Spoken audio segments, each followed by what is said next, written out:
এবং আখিরাতে ক্ষতিগ্রস্তের মধ্যে হতেই হবে। তাহলে আল্লাহ রাব্বুল আলামিন বললেন, হে নবী, কুল হাল নুনাব্বিউকুম বিল আখসারিনা আমালা আল্লাযীনা দাল্লা সা'য়ুহুম ফিল হায়াতিদ দুনিয়া ওয়া হুম ইয়াহসাবুনা আন্নাহুম ইউহসিনুনা সুনা।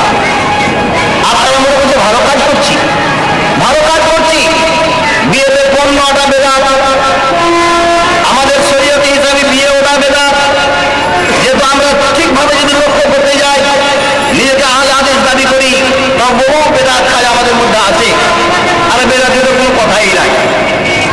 আল্লাহ রাব্বুল আলামিন বলেছেন, ওয়ামান আযাল্লু মিম্মান ইয়াদউ মিন দুনিল্লাহি মান লা ইস্তাজীবু লাহু ইলা ইয়াউমিল কিয়ামাতি ওয়া হুম আন দুআইহিম গাফিলুন।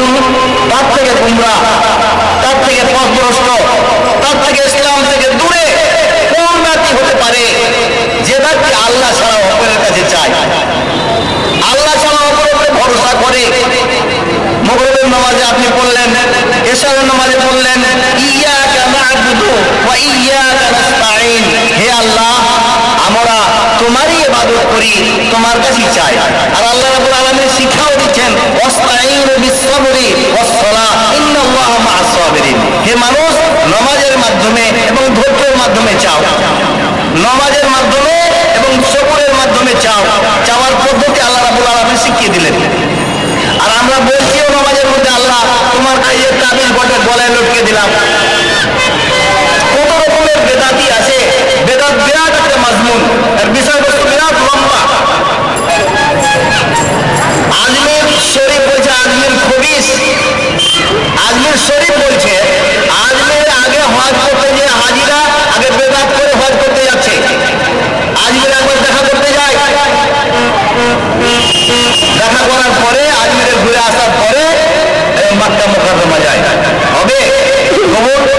আল্লাহ বললেন, লা ইয়াকবালুল্লাহু লিসাহিবি বিদআতিন সাওমান ওয়ালা সালাতান ওয়ালা হাজ্জান ওয়ালা উমরাতান ওয়ালা জিহাদান ওয়ালা সারফান ওয়ালা আদলান ইয়াখরুজু মিনাল ইসলামি কামা ইয়াখরুজু আশ-শা'রু মিনাল আজীনে।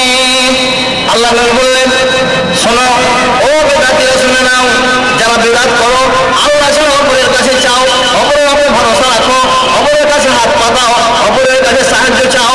আল্লাহ রাব্বুল আলামিন আল্লাহর নবীর হাদিসের মধ্যে বলে দিলেন, লা ইয়াকবালুল্লাহু লিসাহিবি বিদআতিন, যারা বেদাত করে আল্লাহ রাব্বুল আলামিন গ্রহণ করে না। কি গ্রহণ করে না? সাওমান, রোজা রাখা। কিন্তু রোজা এত বড় ইবাদত, এত বড় ইবাদত, তার নেকি কুল্লু আমাল ইবনে আদম ইউদাফু হাসানাতু বিআশরি আমসালিহা ইলা 700 যায়ফিন ক্বালা আল্লাহু তাআলা ইল্লা সাওম ফাইন্নাহু লি ওয়া আনা আজজি বিহি। আল্লাহ বললেন, প্রত্যেকটি নেকি আল্লাহ রাব্বুল আলামিন কত বড় দাতা গো। আপনি ব্যাংকে 10 টাকা রাখেন, 10 বছর পরে 20 টাকা পাবেন, তারপরে আবার 10 বছর পরে 40 টাকা পাবেন। তাহলে 40-60 বছরে আপনি কত পেলেন? 100 টাকা পেলেন। আল্লাহ রাব্বুল আলামিন বললেন, 10 থেকে নিয়ে 700, তার থেকেও বেশি হয়ে যায়। কিন্তু রোজার মাসের ফতোয়া, নিজের রোজা আমার জন্য, তার বদলে আমি নিজ হাতে দিই, আমি নিজ হাতে দিই।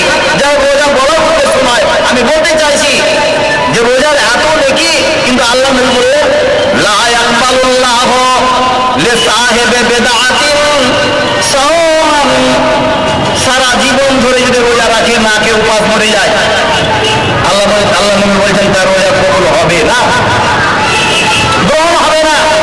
ওয়ামান ইয়াবতাগি ইসলামে দীনা ফালা ইউকবাল মিনহু, হারগিজ কোনোমতেই কবুল হবে না। আল্লাহ নবী আমার বললেন, ওয়ালা সালাতান, নামাজ কালো যদি কপালটা কালো করে দেয়, সাজদা ঠুকে ঠুকে যদি কালো করে দেয়, মোটা করে দেয় চামড়া, কবুল হবে না, গ্রহণ হবে না। আর কি ওয়ালা হাজ্জান, হজ কবুল হবে না বেদাতীর। হজ করার আগে 1 লক্ষ টাকা আরো খরচা করে আসেন মক্কা মুকাররম, যে সব কিছু করছেন আহকাম, হজের সমস্ত আহকামকে আপনি মানলেন, রুকুনকে মানলেন, কিন্তু তার আগে একটু খারাপ জিনিস আজমিরে ঘুরে চলে এলেন কিছুদিন। আর আজমিরের ধাগা যদি দেখেন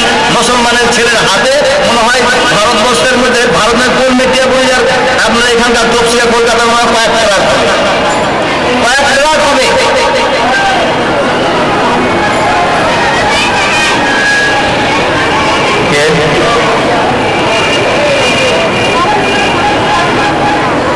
যাই হোক, আমি বলছি ভাই, আল্লাহ নবী একটা বললেন, বেদাতি রোজা কবুল হবে না, নমাজ কবুল হবে না, হজ কবুল হবে না, উমরা কবুল হবে না, জিহাদ কবুল হবে না, তার দান খেরিয়াত কবুল হবে না।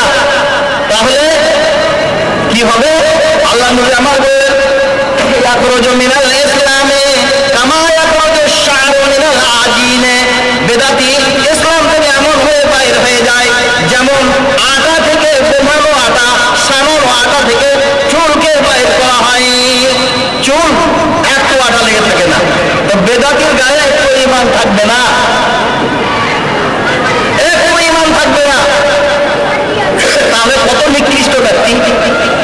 আল্লাহ রাব্বুল আলামিন বললেন, ওমান আযাল্লু মিম্মান ইয়াদউ মিন দুনিল্লাহি মান লা ইস্তাজীবু লাহু ইলা ইয়াউমিল কিয়ামাহ ওয়া মান দুআইহিম গাফিলুন। কত বড় অভ্যস্ত, ওর থেকে গোমরাহ কে হতে পারে দুনিয়ার বুকে, যারা আল্লাহ ব্যতীত উপরে পেতে চায়?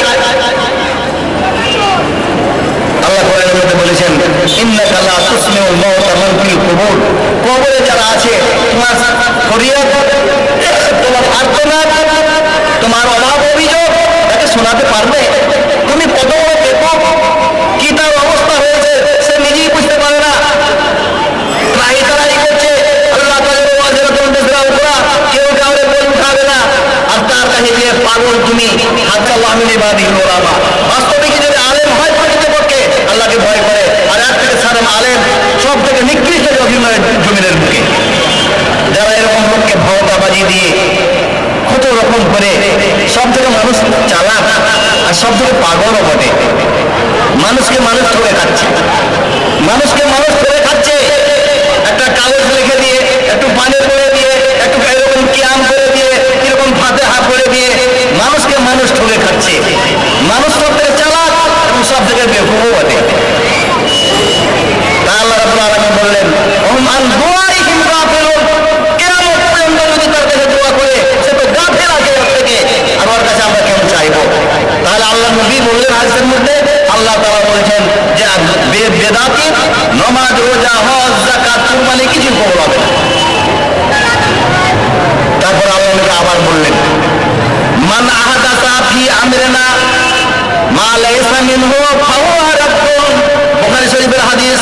আল্লাহ নবী বললেন, যারা দিনের মধ্যে, কোরআন এবং হাদিসের মধ্যে কোনো প্রমাণ নাই, আল্লাহ এবং আল্লাহ রাসূল কিছু বলেননি, সেই জিনিস যদি আমি ইচ্ছাকৃত বানিয়ে করি, ইচ্ছাকৃত করি, ফাহুয়া রাদ্দুন, কবুল হবে না আল্লাহর কাছে, অগ্রহণীয় হবে, কবুল হবে না।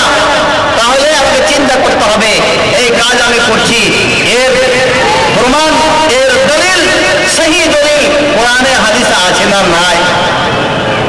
আর আমরা কিছু শ্রেণীর লোক অন্ধবিশ্বাস, যতই দলিল পেশ করুন তার সামনে মুসলমানরা আমাদের মনকে ঠিক বলেছে। তোমার মতো পাগল কে আছে? আল্লাহ বলেছেন, হেফাজত ইয়া উলিল আলবাব, মগজ দিয়েছি, তুমি একটু চিন্তা ভাবনা করো। কেউ যদি তোমাকে বলে, জিনিসটা ঠিক করছো না তুমি,